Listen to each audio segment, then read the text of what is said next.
Okay, in this video we're going to continue our way across the main menu bar and take a look at the edit menu. Now, just like with the file menu previously, you're going to see a lot of common stuff here underneath the edit menu. Things like undo and redo, things like cut, copy, paste, which do exactly what you think they would do. You can cut or copy various game objects that you have selected in your scene. We have duplicate and delete. Frame selected, which allows you to just flash over to something you have selected and zoom the camera right up to it. We can find objects this way, so if we want to run a search, we can select all, which generally I just use Control-A, but it is here. We have access to our preferences window, which I'm not really going to go into right now, but we can click, and there are some preferences here concerning Unity, which we can change. We also have access to a lot of other things as well. We have play, pause, and step, though admittedly I don't think I ever dig them out of this menu, but it's important for them to be somewhere. We can load and save various selections. So if you have a certain selection of objects and you know you're going to need to be selecting those objects a lot, you can save out that selection and then load it back in to reselect them at any given time. We have our project settings. Now, this is a series of various groups, categories of settings that we can open up inside the inspector. So just kind of grabbing a random one as an example, if we click on our player settings, our inspector will update for the actual player settings that we're using when we hit play and take a look inside of our editor.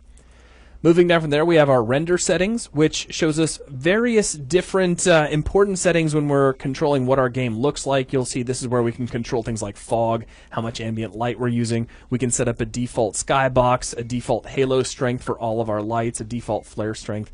Basically, it's kind of like a series of render defaults they're like fallbacks. Right. If you haven't already set them up inside of a light or a camera, this is what you're going to be using. Moving on down, we have graphics emulation. Now, Lee, tell us what graphics emulation is going to do. All right. There are various shader models that Unity supports. A lot of it depends on what your build target is going to be. If you're building out for, let's say, the Wii, the PS3, Xbox, the iPhone, Android, depending on where you're going, is going to dictate what shader models you're going to be building for. So what this does is lets you emulate the different models, like shader 1 if you're building out for the older iPhones, older video cards, and it allows you to test your game and the shaders against those models to see how your game would perform in those conditions. So we can set this like all the way down to DirectX 7 and get an idea of what this game would look like in DX7 mode. Exactly. And then we go ahead and switch it back. Now, if you're not using any emulation whatsoever, it's just kind of falling back to whatever the best happens to be for your computer. Correct.